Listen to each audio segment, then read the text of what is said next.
Who the hell built this tunnel? Bowendahl examines the crumbling roof with a mixture of disbelief and indignation. Be quiet. I want to surprise them.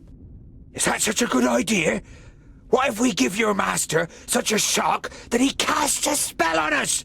I don't want to be turned into a mouse or a bar of soap. It is unusually quiet in the vaults, but the smell of dinner is in the air. You imagine Frala looking up at you from her cooking pot in the kitchen and smiling. There's boiled and roasted meat for dinner. Come on. That's no reason to go and get ourselves turned into something weird. We'll stay here until you're finished with your little game. You don't know the man coming out of Lot Yonan's study. His robes identify him as a famulus of Nudin the Knowledge-Lusty. You have a bad feeling. The quiet vaults, the open gate, the strange famulus. Your hand moves to the handle of your axe before you address him. Greetings. What are you doing here? And where is Master Lot Yonan? Another one.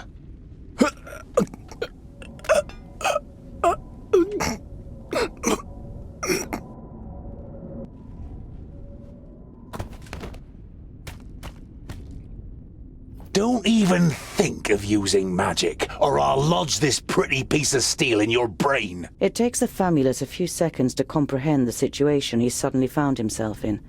He seems to weigh up his options for a moment before he breathes out and the tension leaves his body. All right. I won't use magic. What happened here? Where is everyone? For a while, the famulus seems to be playing with the idea of being stubborn. Bowendahl pushes a little harder on the end of the crow's beak, and the tip penetrates the skin. Blood seeps out. They're gone. Dead. A school full of magi destroyed without any signs of struggle? Lies. The facts seem stacked against it, but you cling on to this faint hope. Lot Yonan's famuli were already in Parista. There were only novices left. We made easy work of them. The Elfar, Syntharas, he insisted on being part of the raid after he found out that you grew up here. He opened the gates and killed most of those here before they even knew what was happening. In your mind's eye, you see a pale face appearing from the darkness. You saw what Elfar are capable of in Greenglade. You push the thought to the back of your mind and try to keep a clear head. Lot Yonan. Where is he? Nodon killed him. He killed all of them in Parista. There's no one left in Girdlegard who can take on the last Magus. You're saying that someone took on all 6 of the Magi at once and defeated them? Ridiculous. 5 Magi. My master Nudin is Nodon the Doublefold, the Lord of the Perished Land and soon-to-be Lord of Girdlegard. He killed the masters, and the apprentices followed soon after. They're all gone, and he changed the magic field so that only we can use them. An icy hand grabs your heart.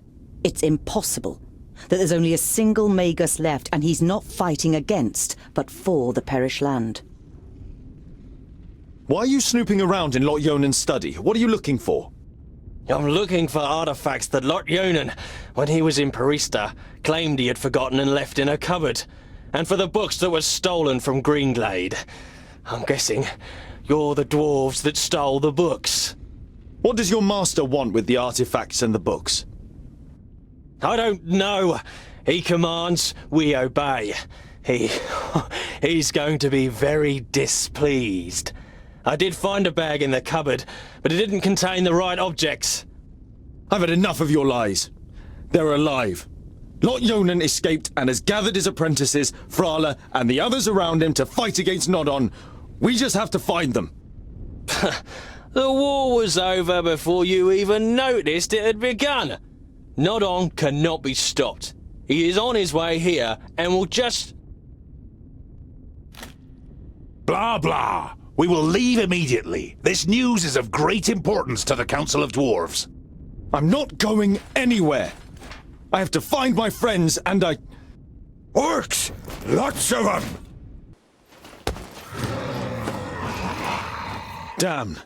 The first 20 are mine! You have come far, but this is far enough. Give me the artifacts and the books you stole in Greenglade, and I'll set you free. What's with the artifacts and the books? They belong to me. Lotyonan was supposed to bring them to Porista, but forgot them. So, I came to pick them up. That's all you need to know. What have you done to the other Magi? Your famulus told us some cock and bull story about you forcing them and their famuli to go to Porista and then murdering them. I did what had to be done to protect Girdlegard. I wish there had been another way, but they would never have understood. Do your eyes deceive you, or do you really see a brief moment of real regret on the swollen face of the Magus? You wanting my rucksack is enough reason for me not to give it to you. I don't need your consent. Look after the rucksack. If you lose it, you will also lose your life. Go back to your realm, dwarves, and let your king know that I need his land. Either he hands it over without a drop of blood being spilt, or my troops and allies take it by force. You can take this one with you. I have no use for him.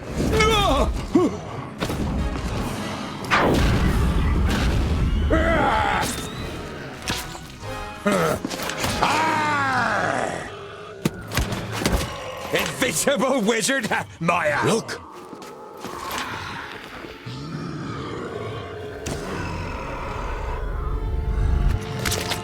Let me handle her. Kill the dwarves! Let's get out of here! Retreat? We should fight on! We would die! Perhaps you've noticed that Nodon has risen again, headless. He is more powerful than the Perish Land itself, but the key to his destruction is in here. We will return to the Secondlings and tell them what the Magus is up to. We'll be safe at Ogre's Death, and there we can hatch a plan. If we manage to get there. Nodon will do anything to stop us. Then let him try! Ha ha! That was fun! What's next? Boindil looks at you, and the sparkle in his eyes goes out. We are both very sorry about what happened here, Tungdil. You told me, Cynthia. I convinced myself that... You gulp and turn away from your friends.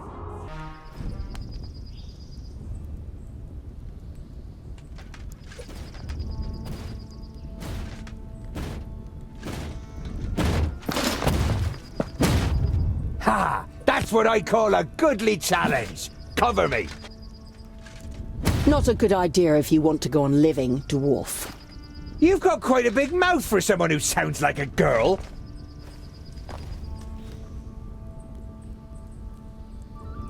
You are Andikai, the Tempestuous, right?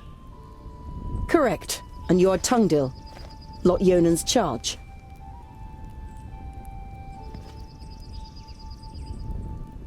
Honorable Maga, what news of Lot-Yonan? Does he live? Andikai looks at you in silence, pain and rage slowly spreading across her face. He is dead, Tungdil. Along with Myra, Turga, and Sabora. Nod-On killed them all, and destroyed the Council of Magi. The certainty of their death is painful. It feels as though someone has just torn your insides out. He killed their best pupils, too. And now he's the unchallenged Magus in Girdlegard. It was you, wasn't it, that attacked them with the lightning? Were you any more successful than we were? Andikai shakes her head. He defied everything I threw at him. All of my skills. In vain. I soon realized he was superior to me, but I wanted to buy you some time. Nodon's famula said that he had changed the magical fields, but you still seem to be able to use them. Andakai smiles. I'm not quite as benevolent as the other magi. My god Samusin is the god of balance. He loves the darkness as much as the light, which means I can use both. But my powers aren't unlimited. It is difficult for me to store and use this altered magic. We should avoid confrontation as much as possible. Your companion, won't he sit with us and introduce himself? Yes! Hey, you up there! Can you even hear us with that bucket on your head? Jerun is mute, and he won't do you any harm unless I command him to. And as long as you treat him with courtesy, dwarf. Boindil seems to briefly weigh up his chances against the two of them. I decide when I'm courteous. Just don't get in my way. And the orcs are mine! What happened? How could he defeat the Council of Magi? Nudin called us to Parista, under the guise of reinforcing the barrier against the perished land. Instead, he tricked us, took control of most of our powers and attacked us. I cut him down with my sword, but he rose again and impaled me with his staff. All I can remember after that is the sound of fighting, destruction, and cries of death. How did you survive? Jerun. Nudin had forgotten he was with me in Parista.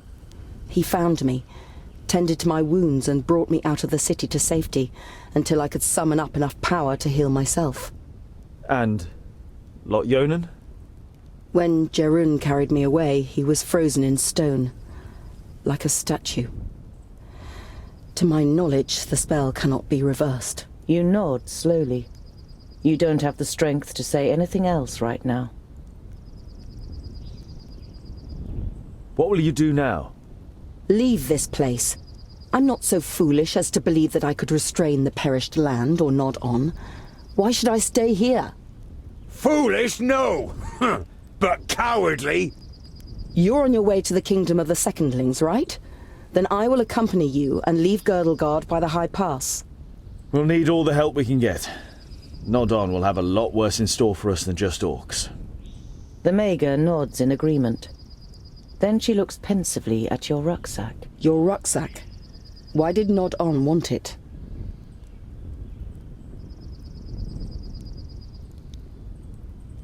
I don't know. They're only keepsakes from Lot Yonan. Nod On wants to subjugate the whole of Girdlegard, and you're telling me that he's wasting his time on a couple of souvenirs from an old friend? You aren't a very good liar, and the Maga could snatch the rucksack from you at any time and look for herself. You saw how she fought against Nodon, and you can't decipher the books on your own. You decide to at least tell her about them. I was taking some objects to Goren, one of Lot Yonan's family. He was murdered at Greenglade by an elf. There were books lying next to his body which he was planning to send to Turga the Fairfaced. May I see them? You nod, take the books out of your rucksack, and hand them to her. She goes through the letter and the books, one after another, without showing any sign of emotion. Finally, she closes the last of the books. Is that all? They are only sagas and travelogues from the Outer Lands, which tell of legendary creatures and myths. I don't know why they should be of interest to Nod On. There must be something in them that's important to him. He destroyed a whole village for them, and the vaults. Possibly. I'll study the books. But let's sleep now. Jerun can keep watch. We are still being followed.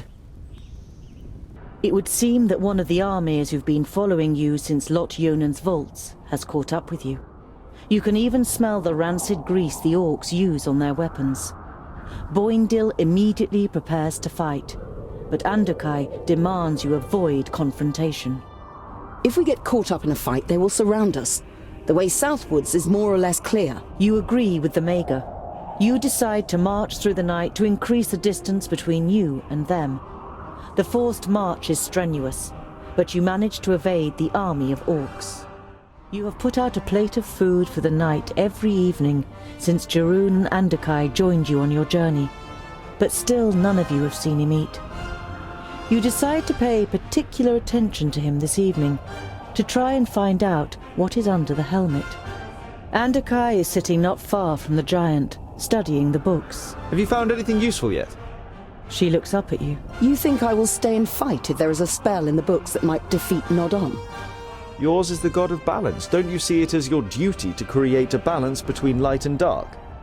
Instead of answering, Andakai rubs her eyes and closes the books. It's too dark to study. Let's see what tomorrow brings. Disgruntled, you watch the Maga as she walks over to her bed for the night.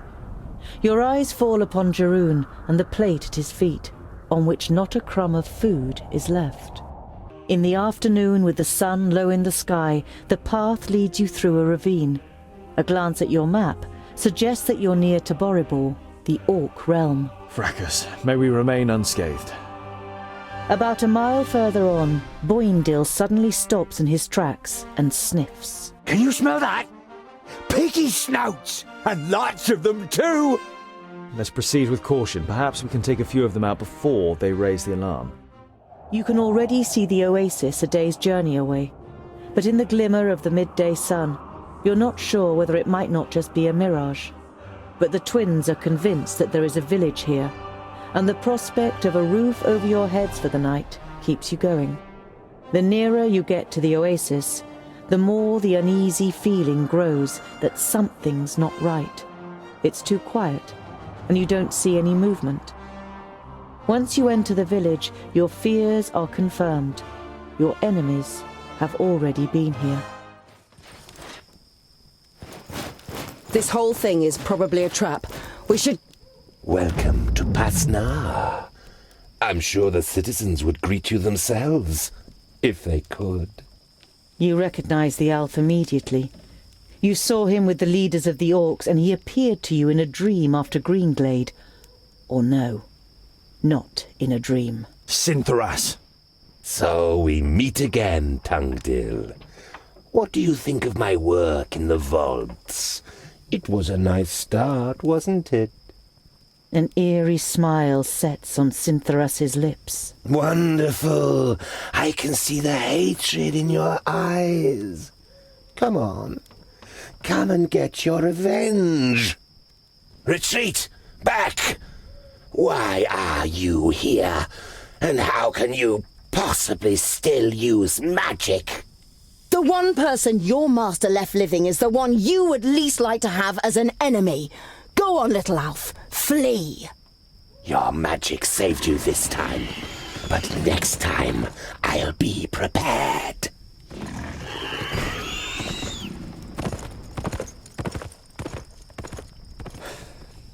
I've had enough of fighting.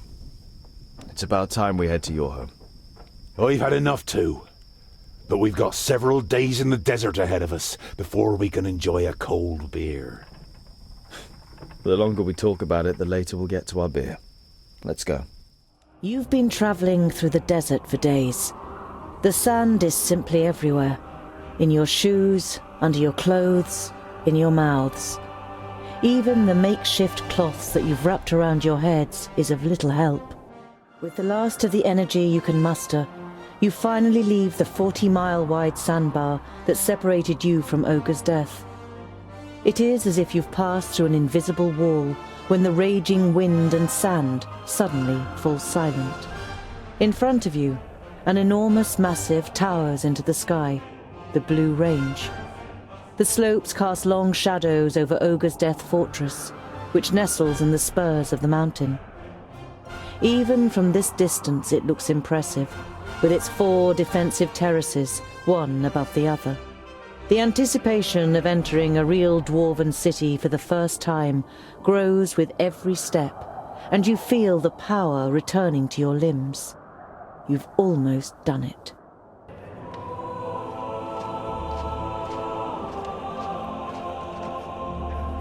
My High King, you have called me to succeed you to the throne.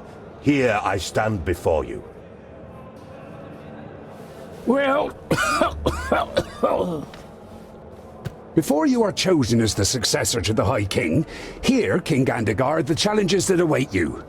Hordes of orcs are rampaging through the north and the west, and the perished land is stirring. It would seem that the Magi cannot sustain the barriers. This gives us an excellent opportunity to attack the last elves in Alandor. They are weakened. The perished land afflicts them. Let us wipe out the traitors once and for all. Yes, right. Exactly. Hear, hear. Madness. What are you talking about? I do not recognize you, King Gandagar, in what you are saying. The elves are inhabitants of Girdlegard. Has your hatred for them clouded your senses to the point that you wish to ignore the words of our god? Belendelin's gaze falls, as if incidentally, on the King of the Fourthlings' advisor. Or is someone giving you bad advice? On the contrary, it was Bislipper who finally supplied me with the proof. A report titled How the Fiflings Lost the Gate. It was the elves that poisoned the brave Fifling warriors in their stronghold. A devious disease spread by the pointy ears in the shafts of the Grey Range. Impossible. I always knew it! Treason. I don't believe They should that. pay for it! To the pointy ears. Enough! Don't be so short-sighted! We are talking about the safety of Girdlegard. We must reach out and forge a large coalition with the elves. Yes, and even with the Thirdlings, if we are to defeat the perished land. My High King, you cannot be serious! Drivel from a dwarf who has grown too old in his post. Are we not here to choose a new High King? We have waited long enough.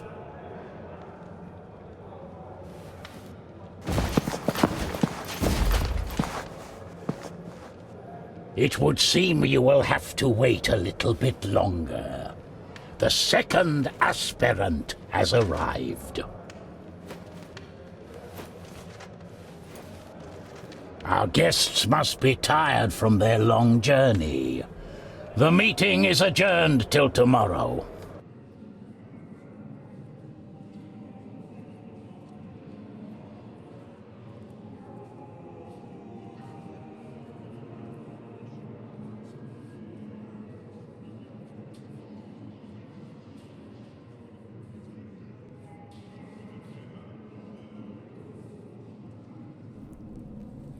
But why do you think that I...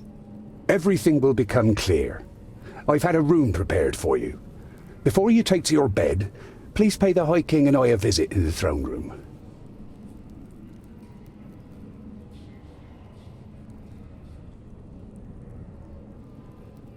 Tungdil, come closer. The power that the old High King radiated when he called the assembly to order has drained away from him. His body is sunken in the throne, but his eyes are alert and interested as he looks at you. The lost son returns to his people. Thank Vracus. Tell us what you learned on your journey. You describe your adventure down to the smallest detail. Neither the king nor his advisor interrupts you. From time to time they nod, as though they were already aware of certain facts. Their brows become more furrowed with every passing minute. When you are finished with your story, you also have some questions.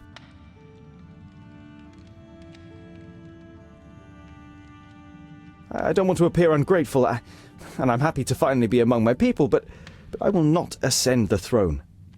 I hardly know anything about our customs and laws. Everything that I know, I have learned from books that Lot Yonan gave me. There must be more suitable heirs than me. Your announcement honors you. But to be honest, you never had a claim. To stop Gandagar, we had to stall for time. Lot Yonan helped us with our little story. We don't even know if you are a Fourthling. The king's advisor misinterprets your unbelieving gaze and quickly adds, We're only being as deceitful as goblins for one solitary reason: to stave off possible harm to our people. You feel as though you've been hit in the stomach. If this is true, not only have you lost your newly found kingdom, but Master Lot Yonan also didn't see it as necessary to inaugurate you in the conspiracy. What game is being played here? Gandagar, as king of the Fourthlings, is to supersede me as High King, but his mind is poisoned with hatred towards the elves. He would probably win a war against them, but he would weaken us, and Girdlegard would not be helped by this. I was hoping for a great coalition with the elves, and even with the Thirdlings. I would have given anything to start the negotiations. In times of great need, only the common goal can count. And which role have you planned for me? Well, with you as a second aspirant, certain possibilities of protocol open up to us.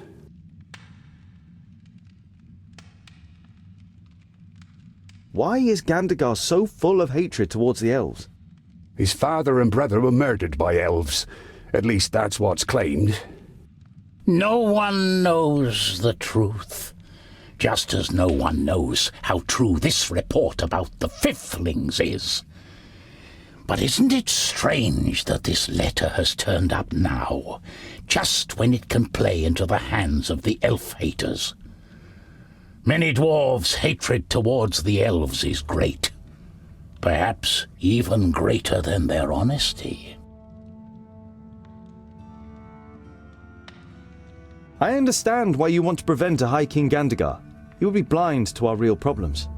Gandagar's only liability is that he lets Bislipper whisper dark thoughts in his ear. The advisor is the problem, not the king. A problem that I am fortunate enough not to have. The High King smiles weakly at his advisor. Gandagar is a good dwarf and a good king, and I am certain he could also be a good High King if he was free of Bislipper's lies and false advice. Your plan has a flaw. Even if I were to light up, I couldn't win. No one on the council will vote for me. You don't have to win. Belendalin points to the Steelies in the throne room. It's written in our laws that the High King can oppose an heir if he isn't elected unanimously. He can then demand a duel or a contest in order to determine the winner. Such a contest could take weeks, if not months, and it would win us some time. What kind of contest would you have us compete in? Gandagar is surely superior to me in many things. Everyone in the council will write a task on a piece of paper, and from them the contest will be drawn. And this only once you have made a speech and have won over as many as possible in the council to your side. The more sympathetic the council is towards you, the higher the chances of a contest that fits your abilities. Speech? You're beginning to like this whole thing less and less. Is this really the best for our people? If you cannot dissuade Gandagar from carrying out his plans, it could end in a fraternal war. Don't worry. We'll open up his eyes and he will recognize the malice of his feigned friend. We just need time, and you must gain it for us. All right then. I am ready to do it. But I will need all of your support. You can be certain of it, Tungdil. Belendalin smiles at you encouragingly. You say Andakai may have found a way to defeat Nodon, and she suspects that the Magus is possessed by a demon from the outer lands. It may be possible to kill this demon with an axe called Keenfire. I have commissioned armor that is worthy of a prince. It will be delivered to your chamber by sunrise. You say goodbye with a queasy feeling in your stomach. You always thought that you were articulate, but the prospect of having to make a speech in front of the large council doesn't exactly fill you with elation. Ah, Your Highness!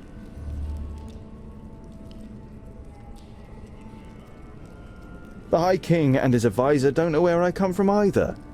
But they only want to use me to delay Gandagar's coronation and ultimately prevent war with the elves. Whatever happens, we will stand by your side, Scholar. You're not sure whether the moral support of your friends will be much use in a contest with Gandagar, but it feels good not having to go through the whole thing on your own. High King Gundrabur seems... well... Old? He is ancient, even by Dwarvish standards. He has been old for as long as I can remember. Belendalin has taken care of most matters for dozens of cycles. But Gundrabur always has the final word. His mind is younger than all of ours, I tell ya. Belendalin should become High King. I was there when a runt took his arm. He still managed to kill half a dozen of them afterwards. What fighting spirit! We had to drag him off the battlefield. The law requires that a firstling or a fourthling must be chosen as the new king of all dwarves. And, as the firstlings didn't turn up...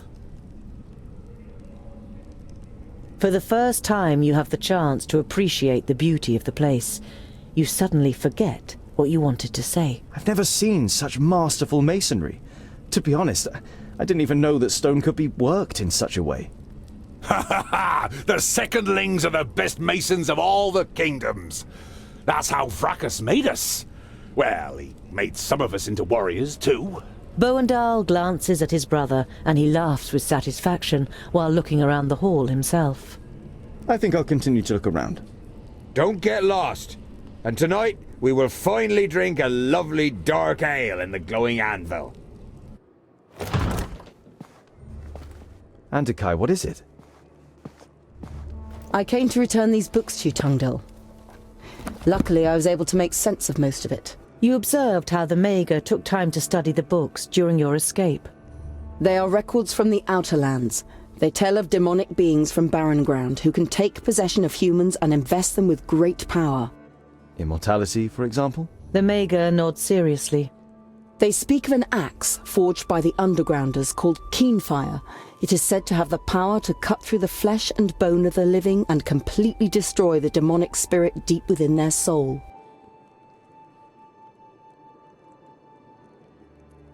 So you think a demon from the Outer Lands has taken possession of Nudin? He looked very different when I encountered him in Parista, and he rose from the dead even though you cut off his head. That can't be explained purely through the power of the perished land. And he wanted to prevent these books from falling into our hands. That would only make sense if Keenfire had the power to defeat him. Where is this Keenfire? I don't know if this weapon was ever forged. It requires rare materials and masterful craftsmanship. The purest, hardest steel, stone barbs decorated with runes, a hilt of Sigurdaisy wood, inlays made of all the noble metals, the blades studded with diamonds, smithed in the hottest forge. We are dwarves. We have the most talented craftsmen. And you have the Sigurdaisy wood. It is amongst the objects in your rucksack, which is fortunate as there are no more Sigurdaisies in Girdlegard. But even if you manage to forge the axe, it might all be just a fairy tale. It's too little to wager our lives on. Do you know these Undergrounders? I have never heard of the Undergrounders, but I've been to the Outer Lands before. It must be terrible.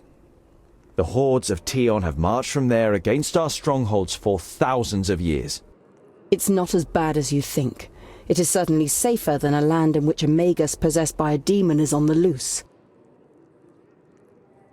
We can get all the missing materials, as well as a gem cutter, here in the stronghold. After all, Gandagar and his fourthlings are here. A stonemason from the secondlings, and I can smith. The Mager looks at you thoughtfully, and for a short time it seems as though your enthusiasm is rubbing off on her. But then she says, I wish you good luck, Tungdil. You still want to leave Girdlegard, but what will happen to your realm and all the other realms? I admire your optimism, my friend, but it isn't wise to stand in the way of a rolling stone. I don't wish to give up my realm, but I would only be prolonging the suffering unnecessarily. But you don't want to let the last Mager in Girdlegard go. Unfortunately, you can't think of anything that could cause her to stay. Many thanks, Honourable Mager, for all that you have done.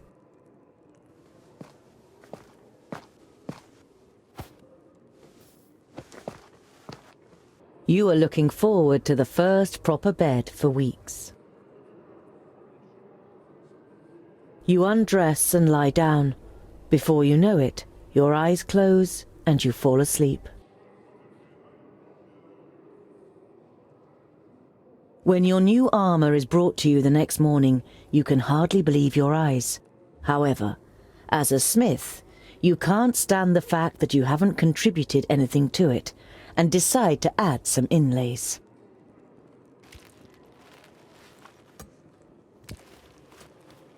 Even one who wears the armour of a prince can still be a farrier underneath it, don't you think, Tungdil Bolafar?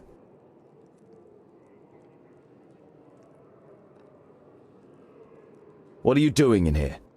Ignoring your question, Bislipur eyes you very exactly before he speaks. So, you want to be one of our kingdom? A foundling brought up by a wizard? One wouldn't think it possible. And I don't think it possible either. There is no proof of your origin, and Gandagar's the council on his side. Why don't you spare yourself the disgrace and just not turn up in front of the council? Put your scheme to bed, and we will take you into our kingdom. We will give you everything you need your whole life long. In exchange, you support Gandagar instead of challenging him. Proof? Oh, you mean like your letter that has been found after 1,000 cycles and makes the elves responsible for the fall of the Fiflings? It is no secret that the elves are deceitful, and what could possibly be more suited to get one over on us than letting the perished land in and presenting us as the scapegoat? The elves have been displaced by the perished land and are now almost eradicated. I said they are deceitful, not wise.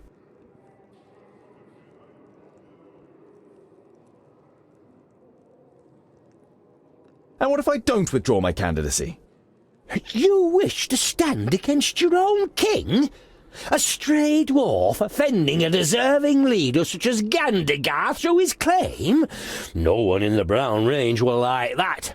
Prepare yourself for life as an outsider among the Fourthlings. Children of the Smith cannot be silenced. You are a dwarf, I confess, but no Fourthling can remember a dwarf child ever going missing. And you know thousands of the Fourthlings personally, and know exactly where they live in the mountains, what they're planning, or what small tragedies take place in their lives?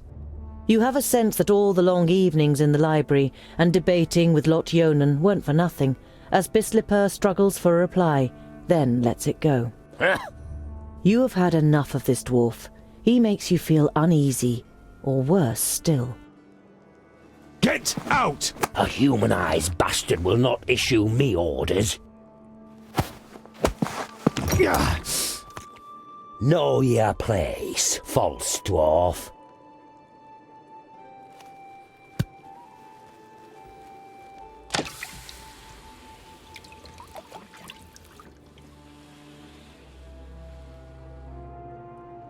The armour has been made by a master.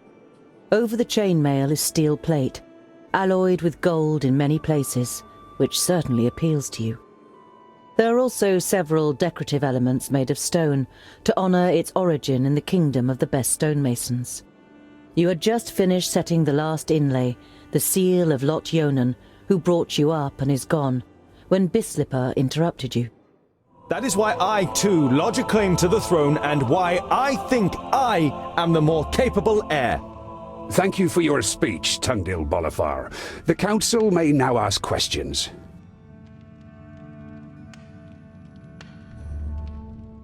Bislipur? Nothing you say will convince anyone here. You didn't grow up amongst us, and no one knows if you really are a Fourthling. I do not believe there has ever been a more unworthy heir to the throne of the High King. You are just wasting our time.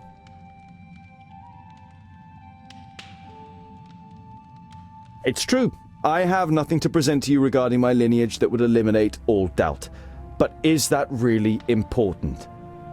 Shouldn't my deeds count for more than my lineage? Let me prove what I can achieve. As long as he's capable. Well, when you put it that way. Lineage is important. And if you aren't capable of anything? Yes, the dwarf from the Secondling Kingdom over there. You say that a war against the elves would be madness. But how can such a young dwarf as you judge that? You've hardly seen anything of the world, has he? If we get drawn into a conflict against the elves, then we are no better than the Alfar who have fought with the elves for thousands of cycles. He's right. Well, of course we're better than the Alfar. Outrageous. Yes? Your question? Just so I get this right, you want to forge a weapon that is described in a book of fairy tales from the perished land to kill a demon that none of us has ever seen? I have most definitely seen it, Goimgar, Yellow Belly Shimmerbeard.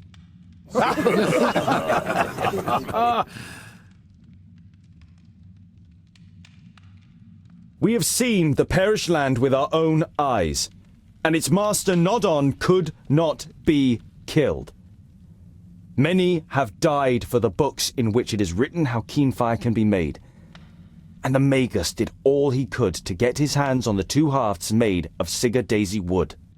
Those are the facts, whether you like them or not. These problems won't solve themselves, so I ask you, is it the Dwarven way to step aside and do nothing, or is it our way to act? To act! We don't hide away. If the humans won't stop the perished land, then we will. We shouldn't get drawn in. Let's show the Magus the strength of the dwarves.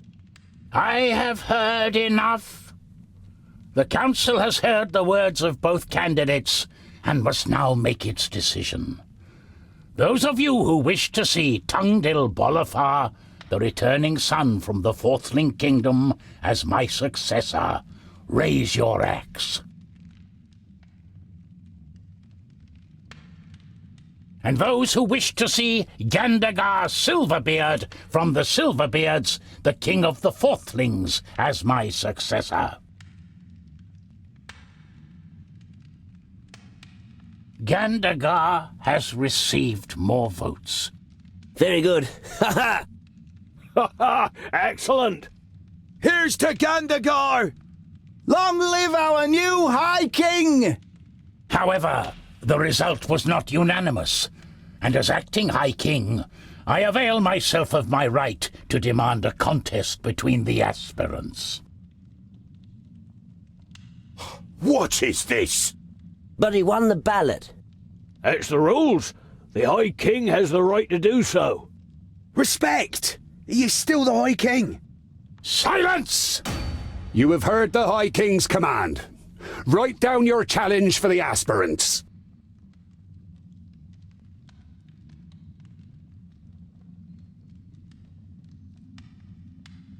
Are you ready? The one that masters this task first will become the High King. It is an expedition. The trial is to lead a group to forge the axe Keenfire in the Grey Range, which can then be used to fight against the Magus Nodon. An expedition into the perished land? Ha ha! Brilliant! You can't be serious.